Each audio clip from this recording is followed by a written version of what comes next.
Кедейлікті біз өзіміз шақырамыз. Қалай дейтін шығарсыз? Ендеше тыңдаңыз. Мына сөздер сізге таныс па? Қысқа жіп күрмеуге келмейді. Басқа тартсан, аяққа жетпейді. Айлықты шайлыққа жеткізу мүмкін емес. Жоқшылық қолды байлап тұр. Ақша қолдың кірі. Байлық қолда еритін мұз. Байлық мұрат емес, кедейлік ұят емес. Бұларды айналамыздан көп естиміз. Біз осылайша мақалдатып, тілдің майын тамызып тұрып, кедейлікті өзімізге шақырып аламыз. Ал бұрынғылар болса, жоқ деп айтпа. Жоқ төріңе шығады дейтін.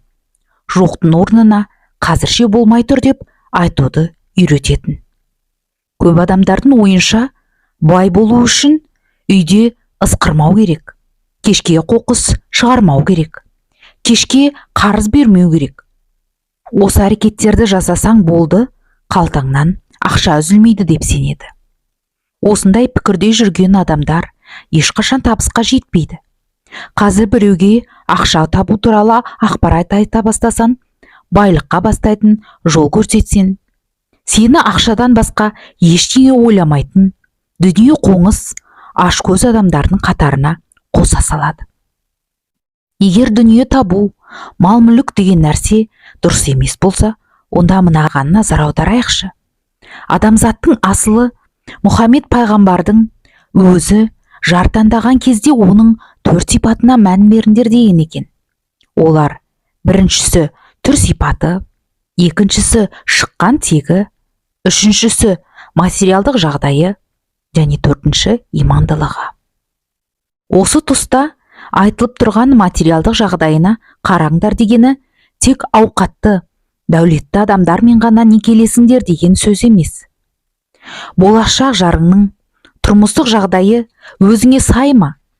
Және ертең отбасылық қаражатты дұрыс жарата ала ма? Осыған да мән беріңдер дегенді меңзейді.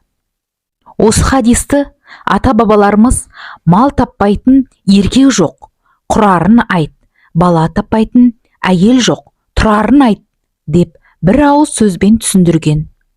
Яғни тапқан дүниені дұрыс жаратуда білімге байланысты екенін бұрынғылар жақсы білген. Мен ең алғаш желілік бизнеске келіп, қомақты табысқа қол жеткізе бастағанда, басқалар да осылай табыс табуға болатынын білсе екен, үйреніп алса екен деген ниетпен халыққа осы бизнес туралы насихаттай бастадым. Мен көрсеткен жұмыс арқылы қаржылық тәуелсіздікке жетіп, түсінде көрмейтін қаражатты өңінде қолына ұстап, алғысын жылап айтқан да жандар болды. Бірақ алғашында бұл өтірік, айына бірнеше миллион табу мүмкін емес деген пікірлерді халықтың басым көпшілігінен естідім. Сол кезде мені мына нәрсе қатты ойландырды. Миллиондаған табыс табуға болады деген сеніп, әрекет жасаған адамдар шынымен де сондай табысқа жетті. Ал сенбеген адамдардың тұрмыстық деңгейі сол күйінде қалды. Сөйтсем, ол адамдардың санасында 70 000 теңгеден артық ақша табу мүмкін емес, тапқанның өзінде де ол адал ақша емес деген программа орнатылған екен. Шындығында қиялы сенбеген нәрсеге адамның өзі де жете алмайды. Адам сөйлегенде, ойлағанда толқындар вибрациясы көтеріледі, айналаңызға тарайды. Мысалы, сізде мынандай жағдай болды ма? Жай ғана ауылға бармағалы көп болды осы деп ойлап отырсаңыз, жақыныңыз осы демалыста ауылға барып келейікші деп ұсыныс айта қояды. Жұмысым ұнамайды, басқа жұмыс іздеп көрейінші деп ойлана бастасаңыз, біреу жаңа жұмыс туралы ақпарат айта бастайды. Балаңызға жақсы доп алып бермей келсем деп ой келіп, үлгермей жатып балаңыз доп сұрайды. Көптен хабарласқан біреуді енді ойлай бастасаңыз, WhatsApp-тан сәлем деп сол адамның өзі жазып жатады. Яғни бұл жан-жаққа тарап жатқан ойдың толқындары. Сондықтан да мен осы кітапта ақша табуға дейінгі адам санасындағы кедергілер мен шектеулерді жоятын нақты техникаларды көрсетіп ұсынатын боламын. Шындығында кеңістікте ақша жоқ емес, ақша бар. Тек адамдарда ақша туралы білім жоқ.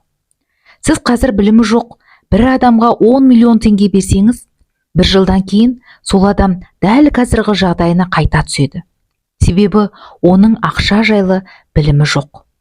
Қалай жарату керек екенін білмейді. Ал миллионердің бар байлығын тартып алып, басқа жаққа апарып тастасаңыз да, бір жылдан кейін қайтадан миллионер болып оралады. Себебі оның білімі бар. Осыған байланысты мына бір оқиға есіме түсіп отыр. Егер бүкіл әлемнің ақшасын алып, барлығына бірдей етіп бөліп беретін болсаңыз, онда көп ұзамай ол ақша бұған дейін болған адамдарда қайта пайда болады деп Джим Рон.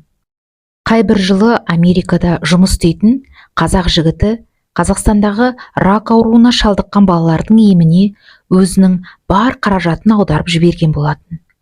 Аз ақша емес, қателеспесем 5 миллион доллар болуы керек. Себебін сұраған тілшілерге әлгі жігіт: мен өзім осы дертпен ауырып емделіп шыққанмын. Сол себепті олардың жағдайын жақсы түсінемін. Ал қаржыға келетін болсақ, егер бір адам ақша табудың техникасын білсе, ол жұмсаған ақшасын қайтадан таба алады. Мен бар табысымды осы балалардың еміне бердім, бірақ мен ол табысқа қалай жеткенімді білемін. Бұл қаражатты қайтадан таба аламын. Сондықтан маған бұл ақшаны беру қиын емес. Ал егер ақша маған сыйақы ретінде біреуден келген болса, мен оны ешкімге бермес едім. Өйткені бұдан айырылып қалсам, қайтадан қалай табудың жолын білмейтін едім деп жауап берген екен. Бұл кітаптың сіздің қолыңызға түсуі, сіздің де осы салада білім алып, ізденіп жүргеніңіздің белгісі. Осы кітаппен қаржылық біліміңізді арттырып, табысыңызды еселейтініңізге сенімдімін. Ол үшін немқұрайлылық танытпай, кітапта айтылған құнды ақпараттарды бойыңызға сіңіріп, берген білімді әрекетке айналдырсаңыз болғаны. Алла зейіндеріңізді ашып, табысқа қарай жасаған алғашқы қадамдарыңызды берекелі етсін. Аудио кітапты оқыған Арайлы Далиевна. Кітаптың келесі бөлімдерін тыңдағыңыз келсе, арнама тіркеліп, қоңыраушаны басып, пікір қалдырып кетіңіз.